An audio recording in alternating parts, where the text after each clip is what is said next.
Welcome to the Judgment Call podcast, a podcast where I bring together some of the most curious minds on the planet. Risk takers, adventurers, travelers, investors, entrepreneurs, and simply mind-bogglers. To find all episodes of this show, simply go to Spotify, iTunes, or YouTube, or go to our website, judgmentcallpodcast.com. If you like this show, please consider leaving a review on iTunes or subscribe to us on YouTube. This episode of the Judgment Call podcast is sponsored by Mighty Travels Premium. Full disclosure, this is my business. What we do at Mighty Travels Premium is to find the airfare deals that you really want. Thousands of subscribers have saved up to 95% in their airfare. Those include $150 round-trip tickets to Hawaii from many cities in the US, or $600 life-led tickets in business class from the US to Asia, or $100 business class life-led tickets from Africa round-trip all the way to Asia. In case you didn't know, about half the world is open for business again and accepts travelers. Most of those countries are in South America, Africa, and Eastern Europe. To try out Mighty Travels Premium, go to mightytravels.com/MTP, or if that's too many letters for you, simply go to MTP, the number 4, and the letter U.com to sign up for your 30-day free trial. I'm here today with Heidi Roizen, and Heidi is a venture capitalist at Threshold Ventures. And she used to be an entrepreneur before that in the 80s and the 90s, and is now also a Silicon Valley evangelist and an entrepreneurship mentor. Welcome to the Judgment Call podcast. How are you? I'm good, Torsten. Thank you for having me. Absolutely. Heidi, thanks for doing this. I know you're really busy, and you have a busy speaking schedule as well, so I really appreciate that. And I think we have a bunch of really interesting topics coming up. One thing that I noticed when I was looking into your Wikipedia entry, actually, congratulations on this. Not a lot of people have their own Wikipedia entry. And what I noticed is there's Stanford everywhere. So apparently you grew up in Stanford, California. I'm not sure if Wikipedia got that right. I didn't even know it. I used to live in Palo Alto. There's a Stanford, California. Then you did your undergraduate degree in Stanford. You did your MBA in Stanford. Now you teach at Stanford, right? I do, yes. How did that happen? Well, I guess I just can't leave my local town, right? I mean, I guess I haven't been very upwardly mobile, as they say. But no, I've lived in the Stanford area most of my life. And as you say, I went there undergrad and grad school. And about 10 years ago, some friends of mine who had left tech and entered the world of teaching asked me to come and teach a course there. And I thought that sounded like fun. So I started teaching a class on entrepreneurship. And that ultimately evolved into a graduate fellowship program that I now teach there. And we're going into our, I think, 8th year now. So it's a great program. We pick students that are all coming out of the STEM programs. So computer science, aero-astro, mechanical engineering, electrical engineering. They're master's students, and hand select a handful of them. This year we have 15 of them. And we put them through about a 6-month intensive course on entrepreneurship as well as venture capital. And you know what? I used to live in Palo Alto, but I never went to Stanford, so I missed out on that experience. I applied actually for an MBA a long time ago. I was rejected, obviously, and much to my discontent. But I got to see quite a bit of the Stanford infrastructure the last 20 years by living in Palo Alto, now San Francisco. And one thing that I didn't even know existed is that there's a course for entrepreneurship, right? I was talking to Peter Borders about that, and we were actually unsure. Maybe we should have looked it up. What we felt is there is a lot of the knowledge of entrepreneurship is something that seems to be strewn all over common experience. There's a little bit of in religion, there's a little bit in science, there's a little bit in modern culture. It's all over the place. It seems to change a lot, and we felt, and that's something that I've been nurturing in this podcast. There should be like a course, a canon of entrepreneurship lessons. So what do you actually teach? What do you feel belongs into this canon? Well, in order to teach entrepreneurship, the first thing you have to believe is that entrepreneurship can be taught. So I think that while there are some inherent abilities that people who have an entrepreneurial bent have, whether that's tenacity as a trait or a growth mindset, which I think are two very important things for being an entrepreneur, I do actually think being an entrepreneur can be taught, just like you can teach someone to swim who doesn't know how to swim.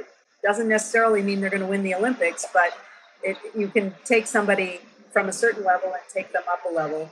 And I think that at the core, entrepreneurship is creatively bringing something into existence that didn't exist before and growing it. And that can be done whether you're an entrepreneur, whether you work inside a corporation, whether you do that around a hobby or a passion or something with a humanitarian focus. There are all sorts of different ways to do something entrepreneurial. It doesn't necessarily mean that you have to do a Silicon Valley startup and raise venture capital. In fact, I sometimes feel like around Stanford, there's almost this disease about tech startups. You've got to do a tech startup and you got to raise VC. And if you don't do that, you're not doing the right thing. I think for most of the world, the Silicon Valley model of entrepreneurship is not the prevailing model, nor should it be, nor does it need to be. And there are many different ways to be an entrepreneur. You're speaking from my heart.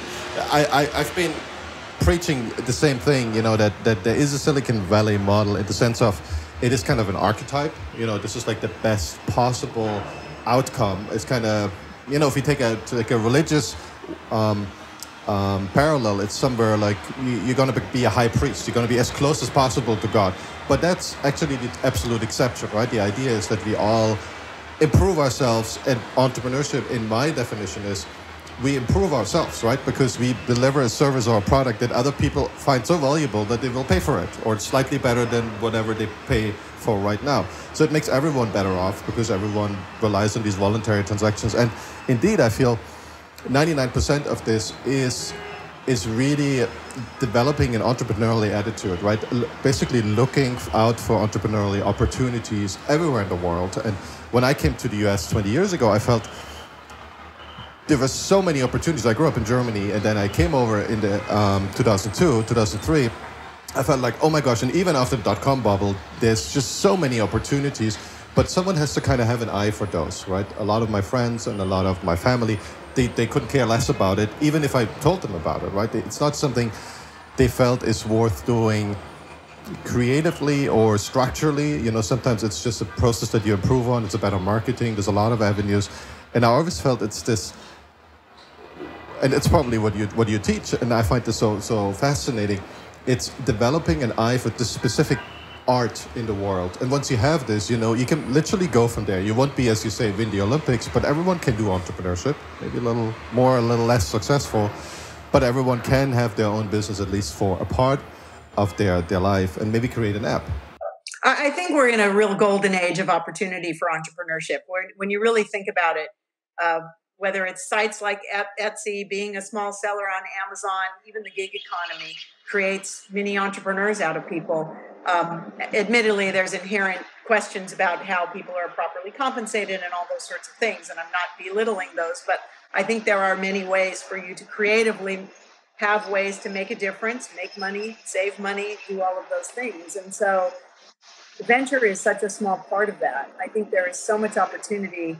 And I don't think that for most people, I don't think that starting the big company that you're going to take public and be on the cover of magazines is even the goal. I mean, that's not something that everybody wants to do. I know a number of people who are what some people refer to as a lifestyle entrepreneur. They decide, this is the area I want to have an impact. This is how I can figure out how to make money on it. I can make enough money to support myself doing this. Some of the people who do this do it in quite a nice way, supporting themselves. And that's their goal. That's their life goal. And so I think one of the important things, and it's something we as investors try to find out from entrepreneurs all the time, which is, why are you doing this? What is your goal? Because generally speaking, if it's just your goal is to be famous and make a lot of money, that's not usually a very good motivation to keep you going. But you know what? I talked to Rob Matskin, who runs an education startup now. And my thesis is basically, I say, entrepreneurship is making the world a better place by going through somewhat odd loops, right? By going through making money, by being very capitalistic, by being a shark, so to speak. but you still make the world a better place. What do you think is the majority of motivation to be an entrepreneur? And what is like the best one? When you look out for entrepreneurs that you would bring in and nurture as a venture investment, when do you say, okay, this is a motivation and it seems realistic that you feel is in the top three? Well, I think the first of all, that, like I said, when people just want to be an entrepreneur because they think it's sexy or they want to make a lot of money, I think a lot of people suffer from the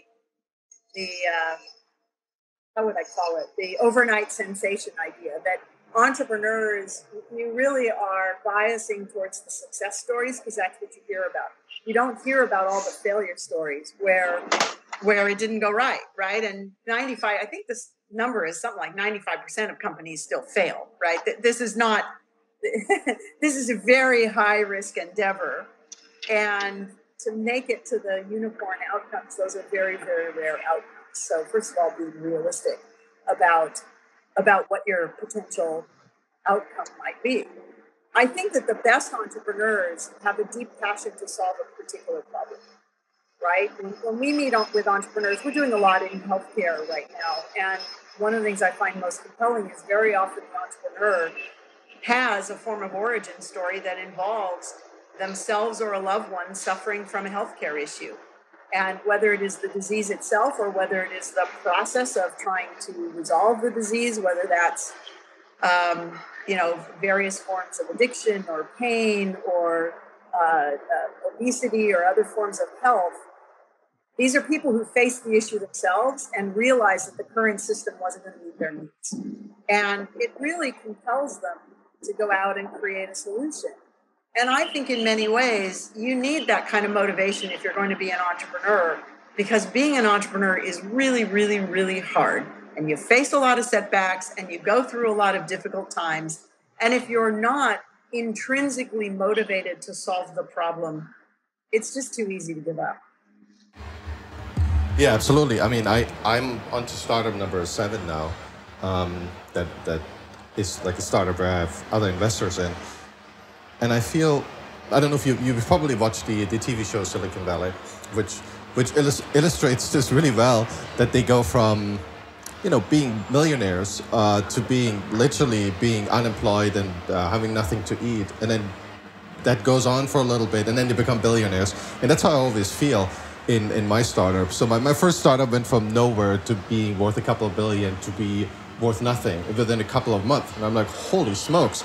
I couldn't even comprehend what was going on, and I couldn't comprehend so many external factors that play a much bigger role than what I do. I was important, and in my mind, I was young. Obviously, I was very important, right? I had a huge ego, but I think a lot of this came from external events which you can't control over. There's interest from the VC community because they feel it's going to be great, but then 2 years later, when you actually have a product, this might be gone, and they feel, oh, this sector is terrible because something happened, there's a bunch of startups that went bankrupt. So VCs won't touch it for another 2 years or 5 years, and you have a product ready to ship, but you can't build it because there's nobody there who wants to finance you, at least when you really focus on VCs. And there's so much going on that and I think you're absolutely right. I fully agree. If you do this for the money, then I wouldn't say it's a bad thing to do it for the money, but it's you don't have any control over the money part. That's the big problem. You don't know what your customers do or your investors do. I mean, let me break in because I'm not saying that making a lot of money is bad, right? I mean, I definitely. Hey, I'm a venture capitalist. We owe it to our limited partners, right? We're trying to back entrepreneurs who are going to make a lot of money. That is our business model. That said, it should not be one's primary motivation. I think of making money as almost the byproduct, right, of doing something important, right? Money is America's way of keeping score. And so, there is an attribute of that. I do think that you brought up something really interesting. First of all, this arc of going from being worth nothing to being worth millions or billions to nothing, that is really weird, right? That is not normal. That is not, most of the world does not operate like that. So again, and I'll use Silicon Valley, whether you want to call it a physical location or just a state of mind, those kind of things happen in Silicon Valley. They don't happen almost anywhere else in the world, right? So it's not normal. And And I also think people lose sight of what money really means sometimes. I've talked to people who had to put themselves through school, who have no income, who do a startup, and they have the opportunity at 27 years old to cash out and make 5 million, and they're disappointed because 5 million is not a lot of money. And I was just looking at some study that came out today that $5 million puts you in the 1% of wealth in America, right? I mean, it is not no money. It's just that people develop a very warped sense of what money means. And so I encourage entrepreneurs, again, nothing wrong with wanting to make money. And if you want to go for it and either make it big or go broke, and obviously as a venture capitalist, again, we don't make a lot of money when entrepreneurs sell out early and cap the upside, right? We want to take things for the long haul. But I just would encourage every person individually to really think hard about, what do I want to do? What is enough for me? What is a good outcome? What would be meaningful to the people I care about? And it doesn't mean that everyone needs to go on this incredible trajectory. One more point about that, and I think this is, again, a danger in the way we celebrate entrepreneurs. It's kind of the downside of the way we talk about entrepreneurial success in terms of money is, let me tell you the tale of two stories. Let me tell you that you bought stock at $10 a year ago, and today you can sell it for $25. Are you happy or sad? You're happy, right? Yeah. Okay, now let me tell you that 6 months ago that stock was worth $500. Now are you happy or sad? I would be suicidal. Okay. All right, it's like the Bitcoin story. I think this fear of missing out is very hard to overcome. It's socially such a disappointment, and because money. I mean, I was rereading Aristotle this morning, and he was dismissing money as a virtue right away. He's like, everyone who's just interested in money is completely. He's not a virtuous man, right? Virtue, and not what we think of virtue now, but for him it was the fulfillment of what you should seek in life. And he was dismissing this right away, that money plays a role, right? But it isn't the sole goal. It can never be. And I think we have the social factor of what money is, this proxy of admiration, of social status, of delivering your role, of providing your role to your family, right? The problem is way bigger. If you would have been much richer a while ago. And I think most people, 99% would be so disappointed about the losses. And it's weird how our brain works, but the losses would be so devastating that nobody would enjoy this upside. I mean, at least all the entrepreneurs I know. So it is a really weird way, like entrepreneurs are motivated by money, but it's actually not money what they're seeking. There's something else behind it. And I think that sometimes, and I understand we all want to make money, we need to make money, and this is all perfect. But there is, when we look into the real motivations, it's probably something else that happens there. And we're just looking, I think both sides, when we say both sides, venture capitalists and entrepreneurs, we kind of look at this a little bit. I think maybe we are too afraid to ask the real questions because it gets too personal. I don't know. I mean, you're the expert. I mean, we're going into, we can go full on philosophical about this, because that's where we're really going here, because I think that there's so much about being an entrepreneur that it just becomes the meaning of your life. It becomes the focus of your life. I think it's really hard to be, an entrepreneur who doesn't care a lot about what they're doing. The best entrepreneurs care deeply about what they're doing. And in order to do that, it does become who you are. So the question is does it become who I am because my goal is very important to me? Like, take a company we're invested in, Memphis Meats. We're doing cell-based meat, which is getting a lot of attention right now, in part because of Bill Gates' book on climate change and the existential crisis we face as humanity, and the devastating role the regular way that meat is produced is having on climate. And when you look at that, you take the CEO of that company, the founder of that company, Heid, he'll probably be worth, I predict he's going to be a billionaire in the future. He is not doing it to be a billionaire. He is doing it because he is a massive animal rights activist, or cares about animal rights, right? He saw an animal getting slaughtered when he was like 11 years old and became a vegan, and has never touched meat since then. And he deeply cares about the earth and climate. And so He's doing it because he cares about those things. And he wants to allow people to eat meat without harming the environment or with dramatically reducing the harm to the environment. If he makes money off of it, great. But one of the things you said that was really interesting is, like, I think all of us have a relationship with money, right? And it means different things to different people. And so I would argue, for me, I think of money in two ways. I think of it as resources. I can marshal resources to do things with money. And I think of freedom. I can buy freedom with money. I can alleviate tasks, and I can have experiences, and I can do things with money. If you think of money as defining your self-worth, and if you use rankings of, the richest people in the world to determine your own self-worth, I would just argue that you're going to have a pretty unhappy life, because for most of you, there's always going to be somebody above you. And I've also had the good fortune of knowing some of the richest people in the world. And I would argue beyond a certain amount of money, extra money doesn't make you that much more times happy. Life doesn't really work that way. I'm fully with you. But on the other hand, when I listen to my heart in the sense of what's going on in my subconscious, it tells me more is better, right? If I listen to philosophy, then I see what Aristotle is saying. I see what you're saying, right?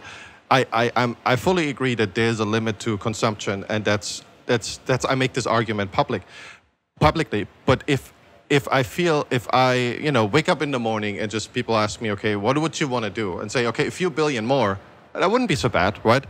And there's something instinctive about, we want to hunt the bigger animal. We want to go to another undiscovered land. We want to go to Mars. We want to go outside of the solar system. There's something strange that someone put inside our brain.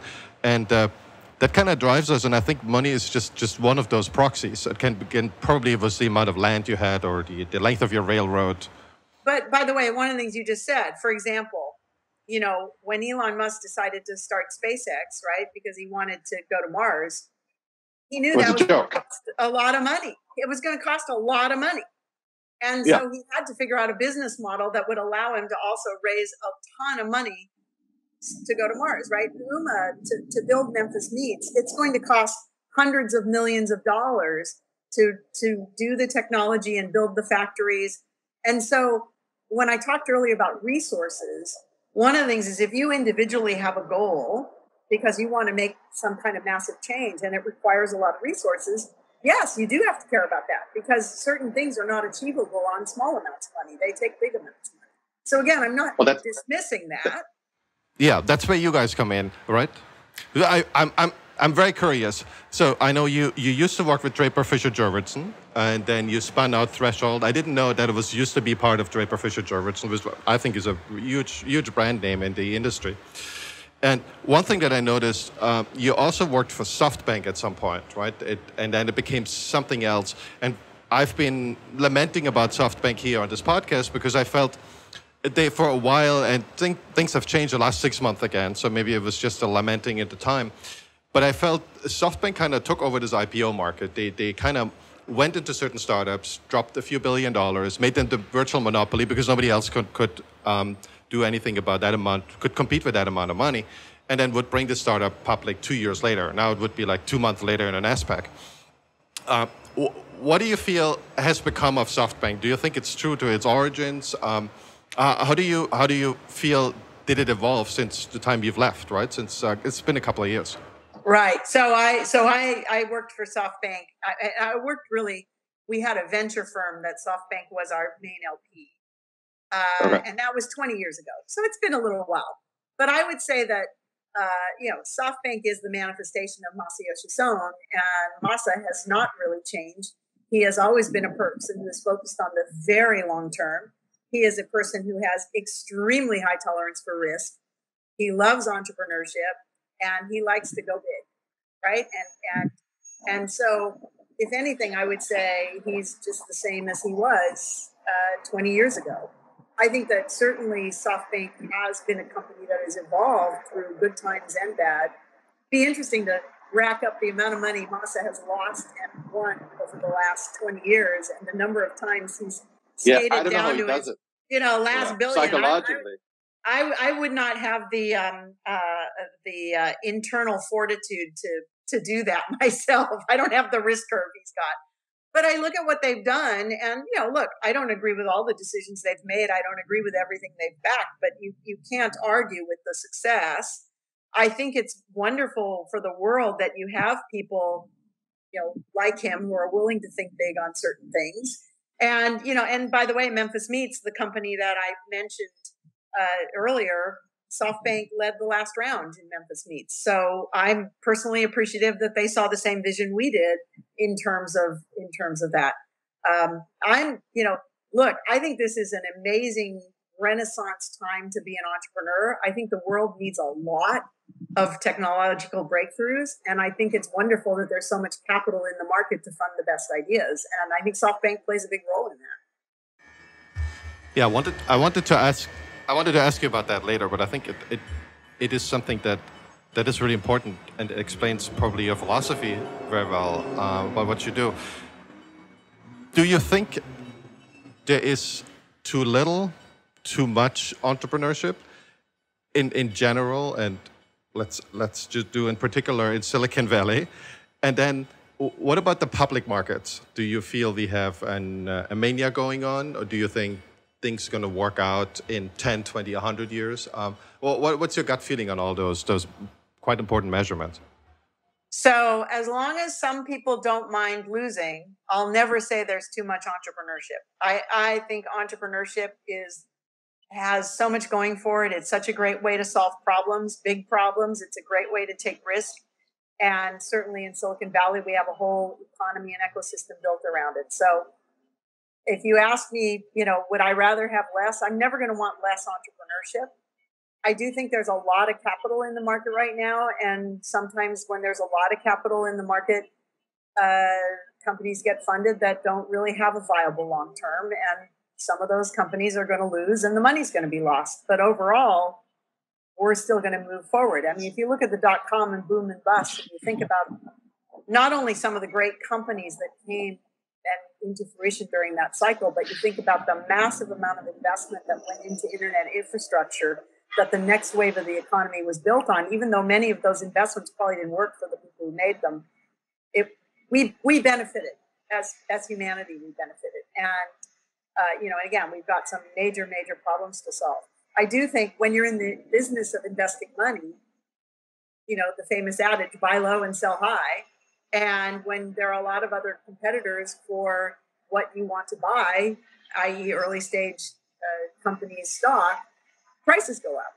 And so your business model has to work on less of a delta between your buy and your sell. Now, right now, the capital markets are crazy, right? There is no economic justification. I was talking to someone who has, I'll just say, shares in a recently public company, and he was asking me whether I would evaluate whether it's a fair price or not. I said, look, there is no economic justification for that valuation, but I also could tell you it might double in the next few months. I don't know, right? And it's kind of funny. I'll boil it down to the simplest thing, right? I mean, look at GameStop. Like, you can just watch something like GameStop and just think, it makes my head go nuts to look at that, because there was no fundamental reason for that stock to be the price it was. But yet some people will have made a lot of money if they bought and sold at the right time. I think with venture, you're buying and selling delta of time is usually 7 years. And so you're not playing the market. You're counting on equity to mature and grow because the fundamental business proposition is maturing and growing. My own feeling about the current market is, hey, if they're handing out money left and right and you have a business opportunity that can capitalize on deploying that money, go ahead and take it and try to make it work. But as an investor myself, I have to look clear-eyed. And this goes back to that point about your expectations and what are you trying to accomplish. If you're trying to accomplish a certain amount of return on your capital and all of a sudden you end up on one of these massively overvalued stocks, well, you can either sell it all and just take your wins, and then you might have FOMO or real mo, whatever it is. You might actually miss out on even more ridiculous upside, because ridiculous upside still happens. Or you can sell half and keep half, which for me is a very pragmatic thing to do. But it's funny because if you sell half and buy and keep half, you're going to be half wrong no matter what you did, right? Or you can keep it all and hope that it keeps going up and up and up. But if it comes crashing down, you're going to really miss all that paper gain you made. And so I just think so much of this has to do with A, your motivation, and B, your own human nature. Heidi, we have to find something we can actually disagree about. So far we agree on everything. I couldn't have said it any better. I couldn't have even tried. One thing that I find really interesting, and living through the 2000 bubble, there's a bunch of YouTubers who go out with these videos where they basically describe how they just sold their house and they put it all in two stocks, or it's usually Tesla or Bitcoin or Dogecoin. There's a couple of different. It used to be GameStop a couple of weeks ago, and now it's not so hot anymore, or American Airlines. And it's not just that they're putting $300,000 in the stock and go long, so to speak. They're buying options. They're buying call options, which if the price doesn't move, they expire. If it goes down, they don't make any money. So they really, it has to jump in the next 2 months, or you're in trouble if you buy particular kinds of options. So there's a lot of Robin Hooders who just play it with $2,000. I think that's the majority. But some people are, they feel like this cannot go wrong. I mean, something is going on. That reminds me of 2000. That was 2000, right? You would go into any IPO because it was guaranteed to pop like a couple of times to the initial price. And then 12 months later, most of these companies were gone, or 24 months later, which was really odd. So it seems kind of similar to me. But one thing, and I think you're absolutely spot on there, I feel entrepreneurship is the self-fulfilling prophecy, right? So it's almost like if culture sets out to say, we want to go to Mars, we want to go to the outside of the solar system, and we have these high expectations of ourselves, then we very often can do it. So we will fail, but eventually we get it right. It might take a couple of years or a couple of decades. But I think what happened, that's, maybe we can disagree on this finally. So it's Peter Thiel's thesis, right? So it's this stagnation. And he said, we have the stagnation outside of the semiconductor industry. And I would go beyond, and I feel we had the stagnation in total entrepreneurship. And he was presenting a couple of different theories why that is. And my theory is, what happened is we haven't set ourselves such high goals for the future. We have innovation, and we have numerous innovations, but they all are related to one core field. And maybe that's going to eat the world. So maybe that is another answer. What I'm trying to say is we haven't challenged ourselves enough the last 50 years. And that's why I think we have a big stagnation. But if you change this, and kind of entrepreneurship and what's going on in the public markets is kind of this, we loan ourselves money for the future generation, and if technology can come up with productivity growth, it's going to be fine. We're not going to make our kids and our grandkids poor. We're going to make them super rich. But for this, we all have to push forward in that sense that we all raise our expectation and then struggle to make it happen. And I feel like the last 50 years, we were more concerned with living well and not making things well. Do you share this sentiment? It's a great question.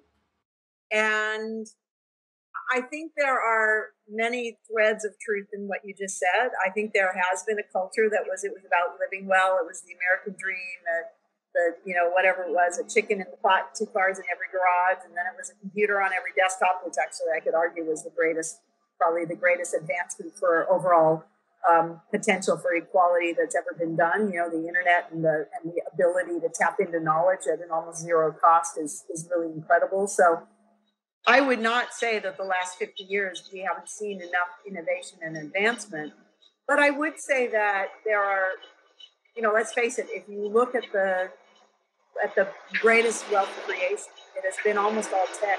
It's been largely software. And so if you flip that around and say, if you're a professional investor, I as a professional investor, my limited partners didn't tell me to go make the world a better place. They told me to go and make money for them. And if we see that a certain area, it's lower risk and higher return to make money, i.e. software, and look at the recent, look at the history of IPOs and all of that, a lot of wealth creation has happened in terms of primarily software, then that's where the money goes and that cycle continues. I think that's what is really interesting right now, though, is that that we are broadening, that when you look at something like a Memphis Meats, or you look at all the money that's going into EVs, autonomous vehicle, things like Joby Aviation. I mean, these are big, risky bets, right? Joby is not a slam dunk, and it's already has a massive valuation, but it's a super interesting, fascinating technology. I think that when you look at, and again, I cannot recommend enough Bill Gates's book. It's sobering, but it's very important read for everyone. When you think about what we are going to have to do in terms of food and energy, and the innovation that's going to have to happen there, it's not only is it a massive opportunity and money will be made, but it is literally an existential crisis. And so I do think we're going to see it turn. I certainly believe, again, I work with all generations of people. I think my generation, I'm in my 60s. I think we got maligned as the bad baby boomers who didn't care about the earth and took resources, and maybe that is true in many ways. But I would also argue that some people like me are actually trying to move things in the right direction and make investments and put our personal time in things that will change that dynamic. I certainly see when it comes to young people. I mean, I have kids who are in their 20s. They're much more focused on what's good for the earth and what aligns with their ethics and morals and all those things than I think one might argue of the generations in between. And so I think we're going to see a massive change. Yeah, I mean, I want to ask you about that. That's the generational conflict. I can't make up my mind if this is overblown, if there's lots to it. What we see in the Bay Area is that, the baby boomers basically cornered the real estate market. They own the real estate. They made it impossible to build anything new.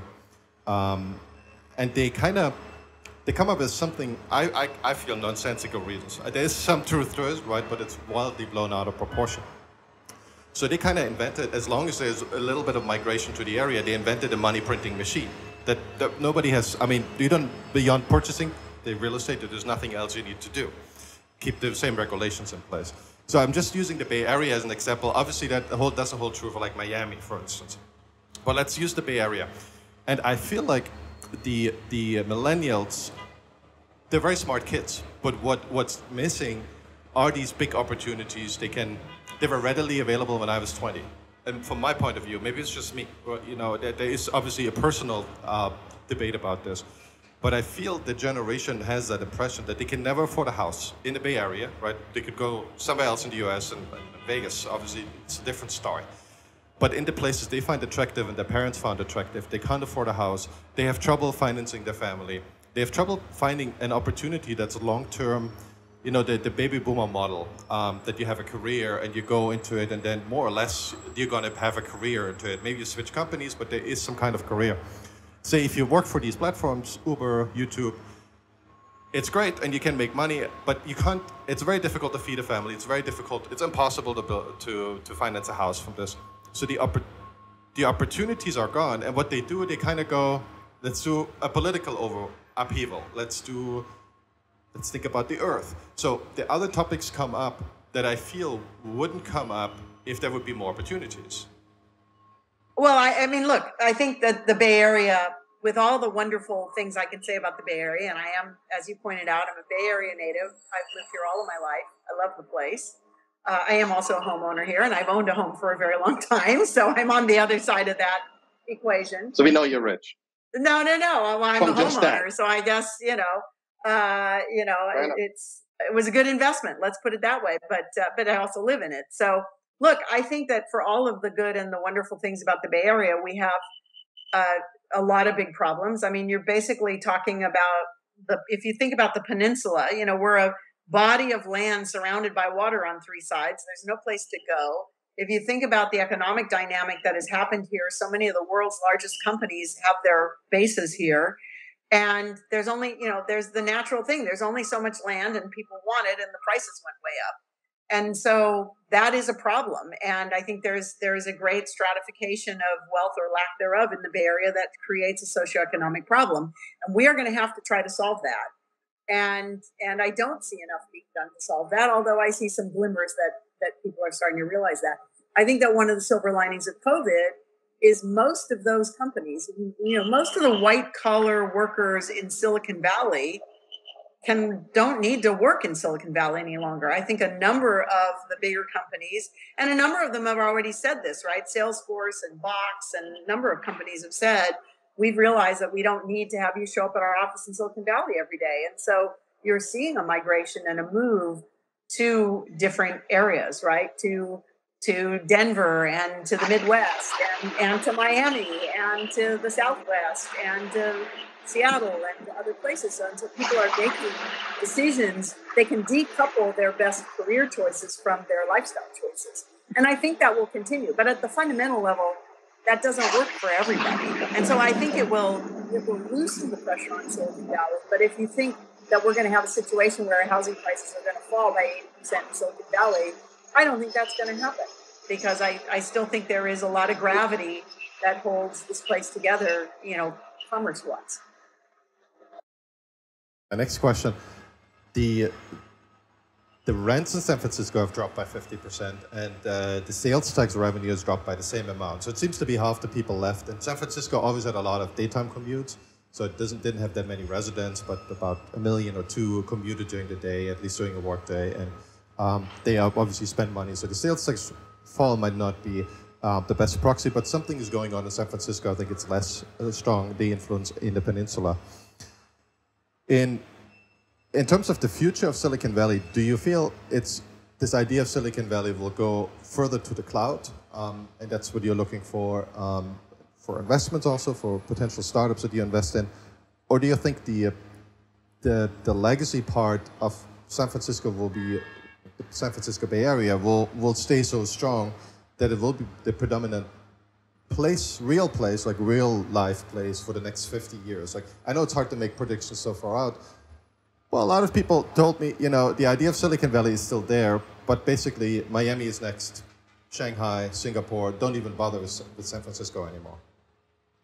Yeah, I mean, look, I'm in my 60s. I've lived in Silicon Valley since birth, so I have 60-some years of history here, and I've heard this many times. Silicon Valley's been dead many times in my life, and I do think that people are making choices, that this place isn't for everyone. And I would also say there's a big difference between, for example, the peninsula where I live in San Francisco.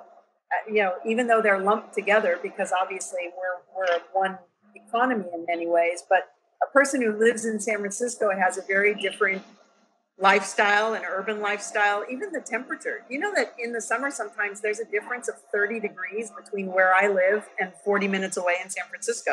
I mean, we are an interesting microclimate and micro place that has a lot of different attributes. And so I think that San Francisco has some great attributes, and I think it has some flaws that come out when you go through these rapid times of change like this. And they're going to have to be very creative about how they solve that with some of the companies that established very big footprints in San Francisco. I think in terms of, yes, people move away. It's kind of, funny. We've seen people move to Miami. We've seen people who move to Austin. And then we're seeing all these funny things on Twitter about, oh gosh, I hadn't considered the weather when I moved here. And all of a sudden, and as one of my partners who's from Florida said, oh, wait till they go through the summer. They're going to learn something about summers in Miami. And so, yeah, I'm a little biased, but I think there's a lot of lifestyle about living in Northern California that is really nice. And maybe if you don't want to pay the high cost of living on the peninsula, maybe that means you move to Sacramento, or you move to the foothills of the Sierra Nevadas or something where the prices are much less expensive. So I don't know. I don't have an awesome crystal ball on this, but again, I would say there's a lot of ecosystem momentum of being in the San Francisco Bay Area. I don't think that completely dissipates. And I think there's a lot of again, natural beauty and natural resource that also keeps people here. The weather, the climate, the proximity to the mountains. There's a lot about this area. No, it's not perfect. We've got plenty of problems, but I don't see it just completely dissipating. Yeah, what's interesting, and I'm exploring Miami. I haven't been here in a couple of years. This week, what I realize is that the amount of new development, of new structures that have come up. So downtown looks like Singapore now, and there's like condo sales everywhere. Whenever you drive through Miami, like every second building seems to be open for new leases, and it's maybe not much cheaper than the Bay Area, but the quality is like a different level. I feel like there is a world level of expectations. Like I used to live in Singapore, and you have a certain idea, and I grew up in Germany, there's a certain idea of how apartments should look like. They don't look like that in San Francisco, right? They're 200 years old, 100 years old, and they're 3 times as expensive, but the water doesn't work, the heating doesn't work, it's like it's falling apart. That is, you don't see this in most places outside of say, New York, Seattle, Portland, Bay Area. Outside of those, there's a certain world level expectation. It kind of looks like when you buy a condo in, say, Bangkok. They all look the same, for better or worse, right? So maybe it's a problem, but there is a certain, it's a couple of years old, and it works very well from what you can see. It might be different in 10, 15 years, and it doesn't have that character that many places in San Francisco have. And I always feel, and I live in San Francisco, I feel like I get a raw deal in San Francisco. But then it's true what you say, there is things that are somehow, you can't put your finger to it, but there's something to it.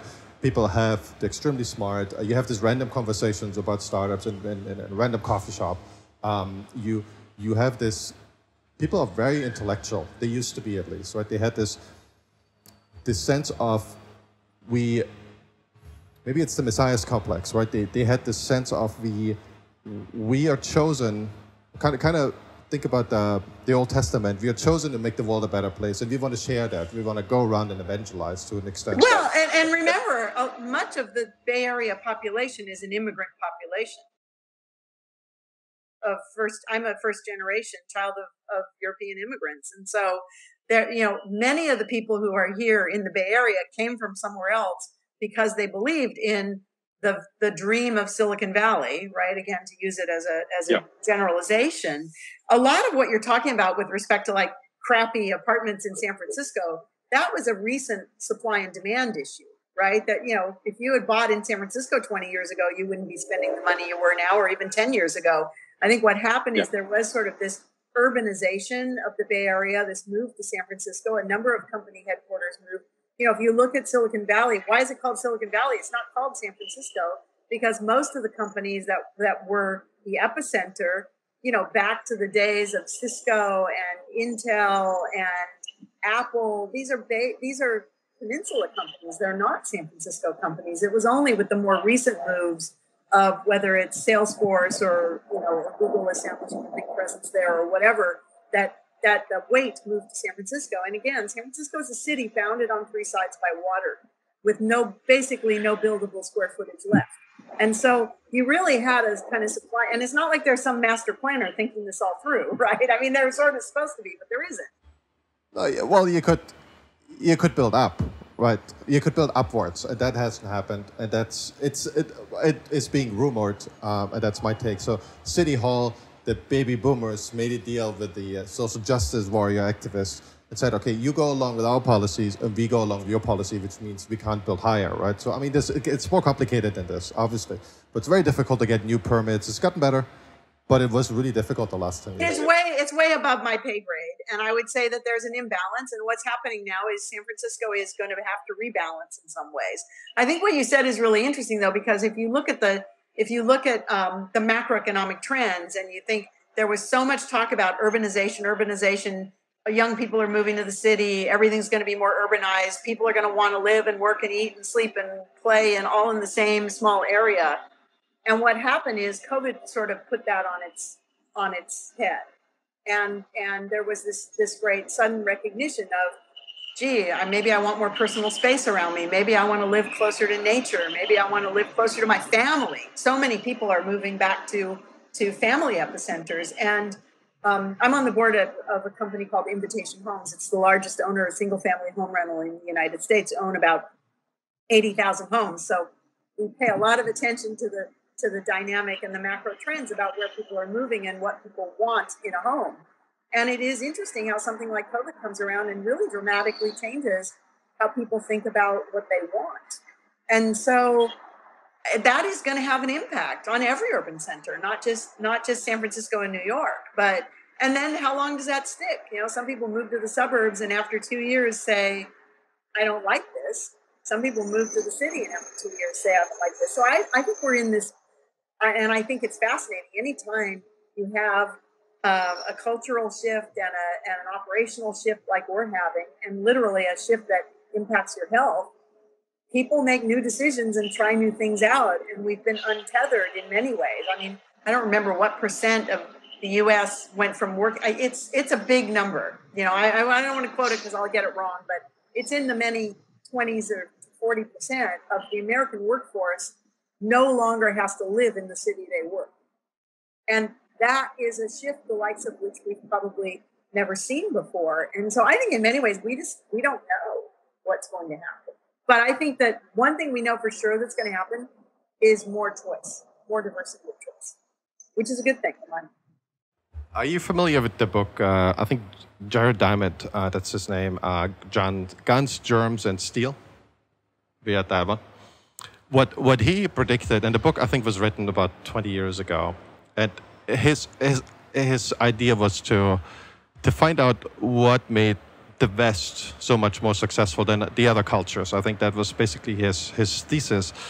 And what I found so interesting is that the basic observation, which was probably, that wasn't something he discovered, is that obviously if everyone wants to move to an urban environment because it increases productivity, right? So because you can specialize more, and that typically increases productivity, because once you know something really well, we see this with the internet, literally one person in China can supply everyone on the planet, 9 billion people, with one specific solution, so to speak, or in the US, wherever that person is. And what he said, so it's very natural that we have this behavior to become closer together, because that makes us richer. So I think that's why the urbanization worldwide keeps going. And I don't think COVID will change much of that. And the other thing he said is, but the problem with that is that we're getting very susceptible to viruses. So germs will easily have a much bigger impact, because if you live apart, then nothing happens. But if you live in really, like Tokyo, think of Tokyo with tons of people on the subway station, it spreads immediately.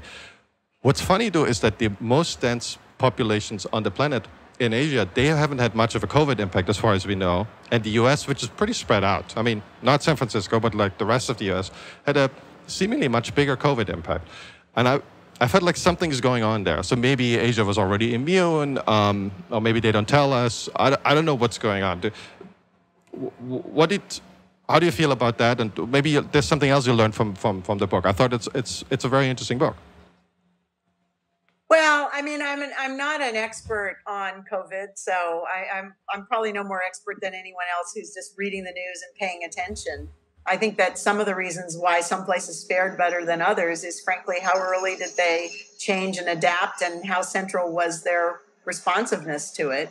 And again, I'll just say, I think we're doing better now, but I think America did not do a very good job in the beginning innings of this. So, I think we still have a long way to go and a lot to learn. And I think this is going to be here with us for a while. I think that for anybody who thinks we're going to go back to the way it was, that's not true. And I think we more are thinking about new normal. And I do think about new normal. If you think that being in a denser urban area is going to make you more susceptible to virus in the future, it's hard to imagine that coronavirus is the only virus we're ever going to face. And coronavirus itself is transforming right now, and it's probably going to be around for a while. So I think it does make people rethink these choices. I also think that, when that book was written, the opportunity to contribute and work remotely, when that book was written, we could never have done what you and I are doing right now, right? The technology just wasn't fast enough, it wasn't pervasive enough, it didn't exist, it wasn't cheap enough. And so I think that now technology has enabled the kind of productivity you only used to be able to do in urban areas to be able to do it not being physically present in urban areas. So I think we're still in the primordial soup of this. I don't have a solid answer.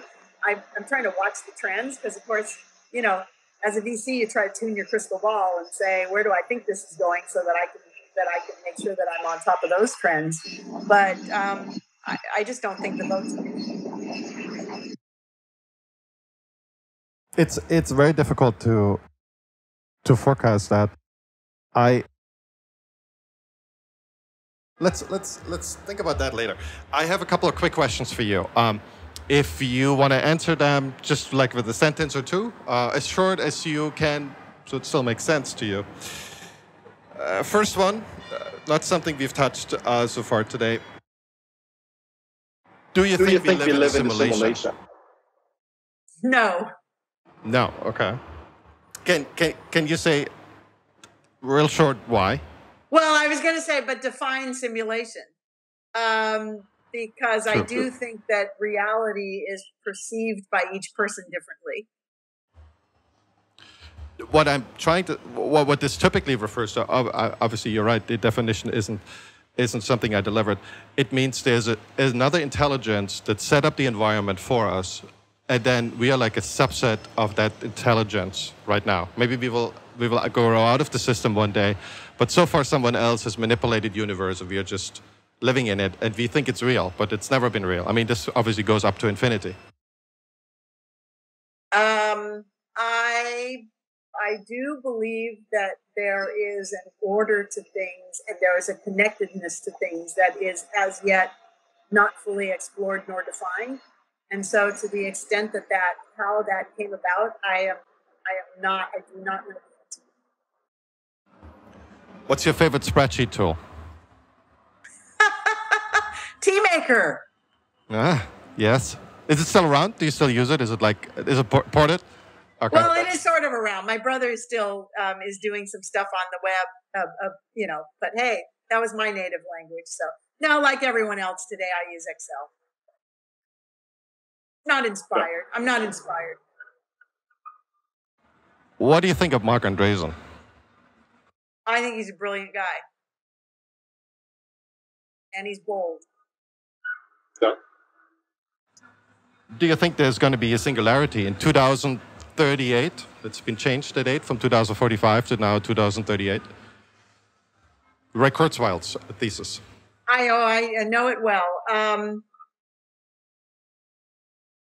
I think it is a very fascinating question. I think that the line between carbon-based life and silicon-based life-like thing is going to get very blurred.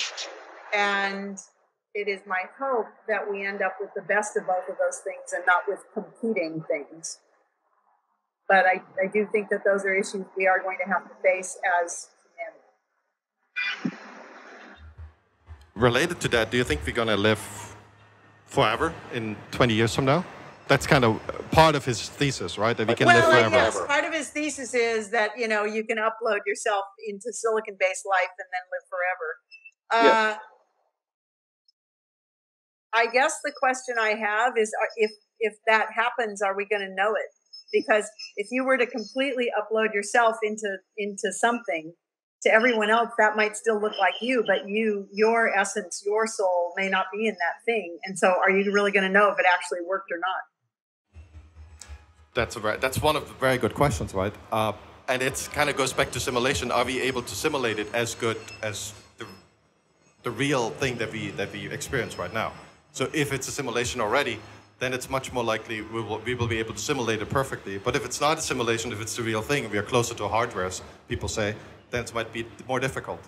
I actually thought this would be a really great movie plot, and anybody can do this. I will not come and sue you for the copyright. But the idea that at some point, how there are these many books written about small children who talk about a prior life and know a lot of things that they shouldn't know about a particular person's prior life, right? That the reincarnation hypothesis is evidenced through small children. Well, wouldn't it be cool if sometime in the future there was this, silicon thing, whatever you envision, the 30 years from now version of a robotic, Alexa or Siri, and all of a sudden it started remembering something and would come to you and say, I'm your grandfather, and would know things about your grandfather's life that you didn't know. At what point does a person's essence or soul, does the silicon-based life form become human-like enough that it starts to become the vessel for a soul? Wouldn't that be a great movie plot? I think it's really good. Well, yeah, I think Black Mirror had that, right? So they basically had this idea and I think Westerworld copied it. the idea is that you have this little kernel, this crystal, so to speak, and you could just put it in a different brain, and then the outside of the human robot would change or would be the same, but the kernel, the soul, and the identity, the consciousness would be transferred to memory. And I haven't seen that episode. I'm going to have to go look for it. They both played with that. Yeah, it's I think season 3 in Black Mirror, and the last season also in Westworld. They played with that a lot. It's a very tricky question, and I always feel if our ancestor would all be around, say we find a way to download these souls from heaven. Let's assume there is one. We can read it from the DNA because we are all predetermined by DNA, and that goes into free will, right? So is there really a free will or isn't there? But let's assume we could. Let's assume we had hundreds of our ancestors talking to us all the time, before puberty, during puberty, afterwards. I don't know if this is such a good idea, right? It sounds exhausting. It sounds exhausting to me. Yeah, and I think we would be so constrained. Like, I think, and Amit Rathore was giving me that idea. I've asked him, what is the best entrepreneur? Oh, maybe I should ask you this question. Do you feel the better entrepreneur, just say the more successful, it's hard to define what better is the one who knows nothing, there's no prior experience, or the one who is super experienced and is very wise, knows the most, so to speak, not just in a particular area, but is generally a wise person, a well-educated person? My experience is the best companies that are most successful know how to create leadership teams that contain both of those elements. Sometimes you see entrepreneurs who have no experience or background in something, and they are untethered from the past, and sometimes that allows them to think up of the most disruptive ideas. But I think very often that when you pair those people with people who have a lot of experience, you get the best solutions. It's something I say to the entrepreneurs I work with a lot. I say there are things you're trying to do that no one's done before, and those should be hard. And then there are components of what you're trying to do that other people have done before, and those should be easy. And you shouldn't have to invent everything because you should only invent those things that are most needed to create the next thing. I always think it's funny when people start companies and then they build their own finance systems, they build their own HR systems, and they build their own MRP, and they do a bunch of stuff that they really didn't need to do, but they just feel like they have to make everything themselves. That's not terribly efficient. I think the best things are built on top of things that came before them, but sometimes you have completely disruptive ideas, and sometimes those come from people without the burden of prior experience. So I think you need both. It's very Solomonic as an answer. I think there's a lot to it if you want to be clearly disruptive, that every failure you had in your life that taught you a lesson, it made you a more efficient person, but it narrowed your vision, so to speak, because you kind of exclude those options. If I'm a VC, I think I would pick from the people who have no experience, at least in this initial stage, and would hope that, you do your job way better than I could ever do. That's not what I'm trying to say, but I think the impetus for me would be, if I want to be clearly disruptive, I got to go somewhere where no one has ever been before. And most people that have seen similar things fail wouldn't touch them because they would exclude them a priori. And someone who's 19 years old and has only this tech idea, and then there's a platform that helps it to ship globally, or there is, we have the internet, that is the delivery platform for most things. Maybe that person, in 99% of the time, they fail, but I don't care. I only want to have one of the winners, right? So as a VC, you can hedge your bets way better than the entrepreneur. For the entrepreneur, I think knowing nothing is a raw deal. You're not going to be successful. But for a VC to bet on people who know nothing and who are 18, it might be a good idea. Well, every once in a while, someone like that comes up with something really earth-changing, right? I mean, you could argue that's been proven many times. But I'll use Memphis Meats. It seems to be my best example for today. Uma, the founder, he's a trained cardiologist. He's a heart surgeon, so he didn't know anything about the meat industry. And by the way, he hasn't eaten meat since he was 11 years old, and yet he started a meat company. Because what he came to realize is the way they were using current technology to grow heart parts for insertion into the hearts he was operating on could in theory be used to grow meat for people to eat. And so you could argue, I mean, is he experienced or not? Well, he's very experienced in the areas of cell biology. He's very inexperienced in the areas of food and meat. And that's in a way probably what led him to the disruptive idea to do this ahead of most meat companies, because they didn't have that disruptive vision. I like that. I like that a lot. That's kind of when we talk of human potential and people say, well, I was dealt a really bad hand when I grew up, right? So like I grew up in a communist country, right? Or that I had parents who beat me up every time. That didn't happen to me. I'm just saying, I really grew up in a communist country, though. You had developed the sense of I didn't get the best genetic or cultural makeup to really be successful, and you kind of develop this jealousy, right? But the way out, I feel, is always to say, well, that's true, you didn't have that, but you had all the other abilities, because everyone is good at something. It just might take a long time to find. It might take 40, 50 years to find, and that's really unpleasant. But artists are so different than, say, someone who's an accountant. And I always feel this is a very strong sense of optimism that you can transport. And I never thought about it that way. That also is true for entrepreneurs, right? They're idiots, they're experts in one thing, but are complete idiots in the next one. And if they're willing to learn and maybe take some other experiences in it and have much faster learning, much more rapid learning than everyone else in that industry, that's actually a great advantage. So they have the best of both sides. Absolutely. And I do think what you said, I think what you said is so powerful. Look, people's life stories and how they grew up and where they grew up. Warren Buffett calls the ovarian lottery. And look, in a way, I won the ovarian lottery, because even though my parents were immigrants and had no money when they came here, I was born in Silicon Valley in 1958.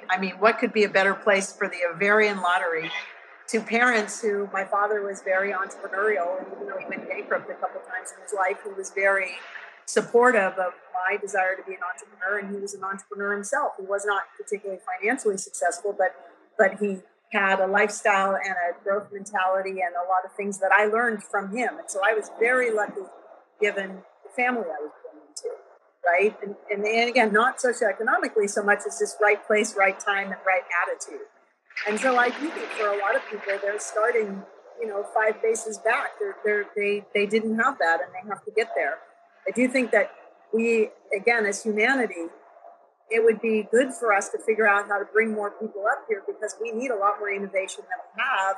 And that's going to come from a lot of people who are today not contributing at the level they could because they don't have the access and the knowledge.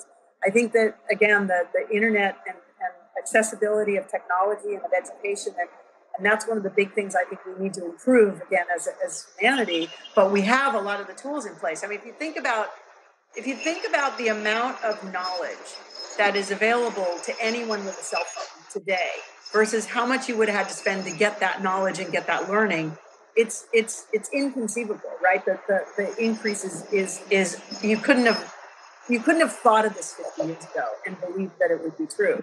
And so, again, I'm an optimist, and I really believe that means we're going to enable more people to create these breakthroughs, and in turn, not only have better lives for themselves, but raise up the standard of living for other people as well. So, not that it's easy, but I do think that people can be part of their own evolution into a better place. I think one thing we haven't talked about, but I think you just made a reference to that, is I've been thinking a lot what specific religion, but religions in general, if you really have to generalize, how much of an influence they have on entrepreneurship. And specifically, in from my background, I have a very Jewish name, but I'm not Jewish. My parents, it's somehow lost. My parents are atheists, so they were communists. So maybe it was a generation before, and it was hidden during the Second World War. A lot of people gave up their religion for good reason, unfortunately. And when I study the last 10 years, when I look into religions, they seem to me having a different, the promise they make, I think it translates into people's behavior, and that in daily behavior, and that in turn is really visible in entrepreneurship, because entrepreneurship is this self-fulfilling prophecy. You make a bet on the future, on yourself, on your family, on the startup, whatever that is, but you got to first come up with this kind of optimism, and then you got to execute on it, so it can't just be an empty promise. What's your feeling? How strong is entrepreneurship and religion linked? And is it a specific religion, or do you feel it's somewhat like a meta value that people extract out of religion? You know, it's such a fascinating question, because as you were talking, I was thinking, so I've been a VC for 22 years. I've probably worked with 50 plus companies in that time, right? I mean, I've worked with tons of companies. I cannot think of a single entrepreneur I've worked with where their religion was such a central part of their life that I couldn't even tell you what religion was. It's just an interesting data point, right? Now, that's not to diminish religion. I think religion plays an important role in many people's lives. I actually think the older you get, the more you start thinking about this stuff. I had a Jewish father and a Catholic mother, and I wasn't really raised in either of those faiths, and neither of my parents was particularly religious in that way. And so to me, while I have a lot of belief set, and I've done a lot of reading about religion, particularly Far Eastern, which I think is fascinating, it's not a big part of my work day, but it is certainly a big part of how I think about how to treat people, how to treat the earth, being kind, you know, and it's not because I think there's going to be some payoff in the afterlife. It's because I think it's the right way to be a good human being in the present. And so it impacts who I am as a person, but I don't think that I've ever been really vocal about anything. And as I said, I think just empirically, in the 50 entrepreneurs I've worked with, I don't think I could tell you the religion of any of them. Yeah. So, but I find it interesting that when you look at venture capital, and I guess you share this with other colleagues of yours in the industry, I feel there's three major areas where there is a lot happening. So there's a lot of potential startups people want to talk to because they might be worth an investment. I feel this is China, with the extension of Korea, maybe a bit of Japan, but mostly it's China. Then it's Israel. There's a bit of Europe, but I feel like I left Europe because I was very disappointed by how European worldview translated into what I want in life. But that's just me. And there's the US. So how do these three places that are quite different, right? So Israel is very religious, everyone is religious. The US is more religious, definitely, than China. China seems to be very anti-religious, well, it used to be. Maybe that's changing, or there's a semi-religion, like communism definitely replaces that. Do you think that's just an accident? That's totally unrelated, or these things have something in common? What I'm trying to get at, is there a way that we can predict how this looks like in 20 years from now? Can we use what are predictive tools to see from that point, from that angle? You know, there's others obviously, but in 20 years from now, what are the places that are very entrepreneurial and very innovative? Right. Yeah, I don't know. I mean, again, as you were talking, it's a super interesting question. I was thinking about, are you using religion as a proxy for how people think about their morals and ethics and how to treat other people? Because then I think what's interesting, and I think this is, so I'm going to answer a different question than the question you asked, because I don't know how to answer the question you asked. I think I'm going to answer the following question, which is, how important do I think it is for entrepreneurs to have a sense of their role in all of humanity? And thinking of, for example, I think one of the most amazing things that Bill and Melinda Gates did when they started the Gates Foundation is this statement: every life has equal value, right? Which is in many places a very controversial statement, and I think to many people a very controversial statement. And so I do think that one sense of what is your responsibility to the rest of humanity, what is your responsibility to the earth and the sustainability of the earth, what are your morals and ethics, what is your level of willingness to be kind to other other people? What is your sense of living for yourself versus living for your broader community versus living for the whole world community?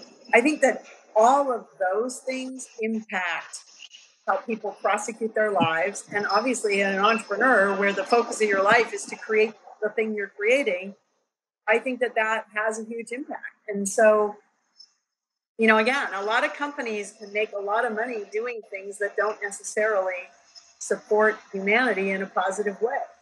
You know, I can argue, for example, you know, you can I think, argue. no, Heidi, I think there's a business opportunity that's unlocked. So, you know, there's like Moonshots Capital, Kelly Purdue. He basically is a military VC. So he basically, he tries to find veterans. And then if he can work with veterans, he does. I mean, he invests in all kinds of companies, but if that would be preferred founders. And I know you would rather invest, well, rather, you would see more women running startups and would definitely like to work with them. And I think those are great niche to be in, so to speak, right? Because they kind of seem to be the smaller percentage of that market. And I feel like a religious VC could also be really cool.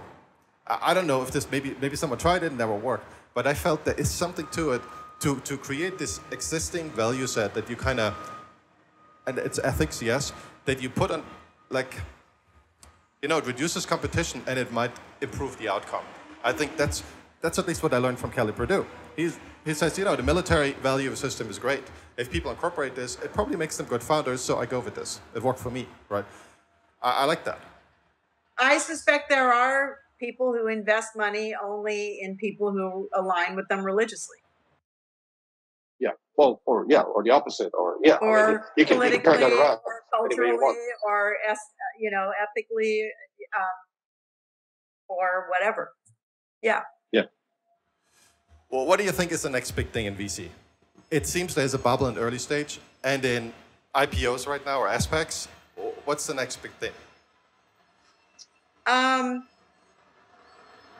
I really do think it's solving some of the world's biggest problems. It's the next big thing.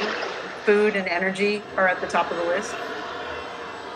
But is that something that VCs would touch? Because, you know, energy has been around. You know, my grandfather told me about nuclear reactors and free energy, and it's a long time later, 40 years later, nothing's done. I don't think any VC seriously touched energy at all. But transport, you know, nobody wanted to touch it for the longest time. It was too big and too many after effects and too much regulation. Do you think VC is going to touch this, or is it going to be a public investment? We certainly made bets we've made a big bet in food, in cell-based meat, which is a very risky, but I think also a massively revolutionary thing if it works, and we believe it's going to work.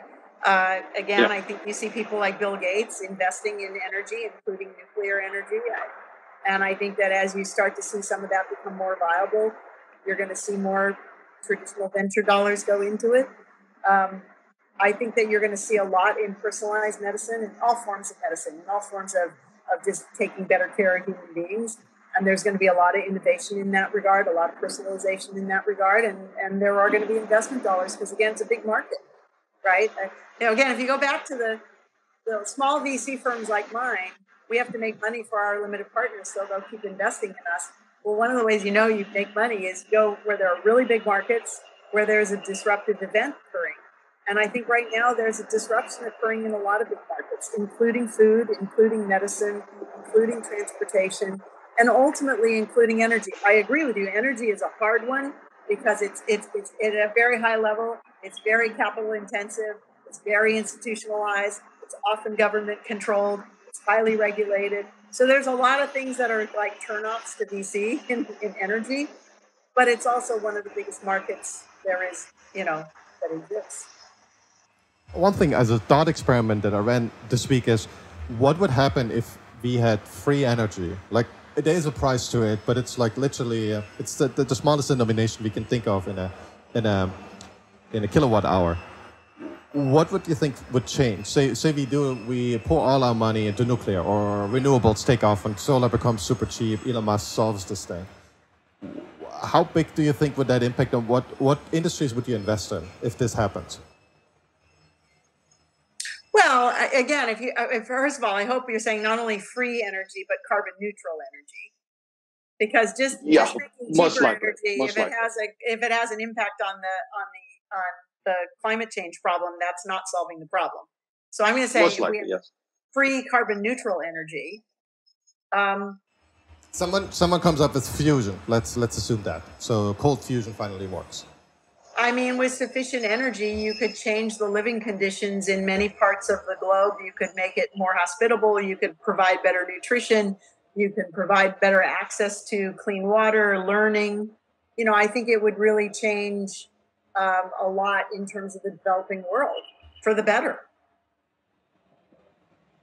Yeah, I feel it would change the game completely, right? If it would be almost like zero price, there would be no limit into how many servers we can run, right? So that's a big cost of AI. And where we can run air conditioning, and where we can grow food, and how we can get clean water to people, and how long you can keep the lights on, and it'd be massive. It would be massive.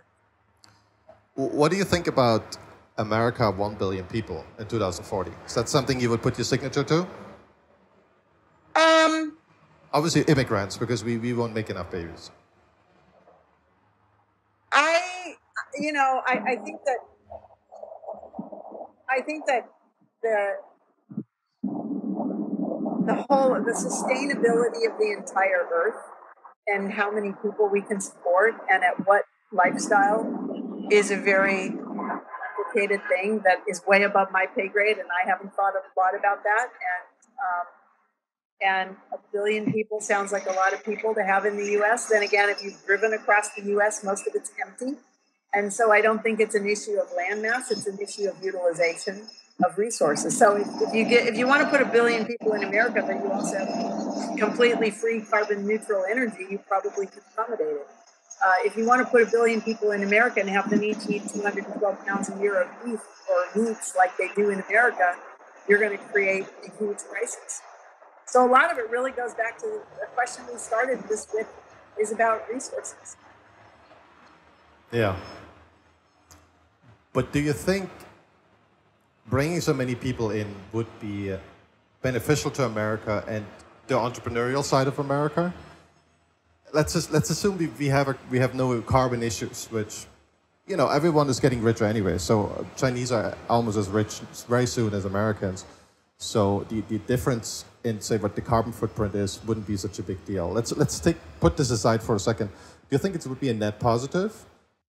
Or do you well, feel for entrepreneurship, that's look, I mean, there's an easy answer, and that's based on empirical evidence of the past. A very significant number of the companies that have created the best venture-backed returns and created the most GDP for America and created the most job creation were founded or co-founded by immigrants.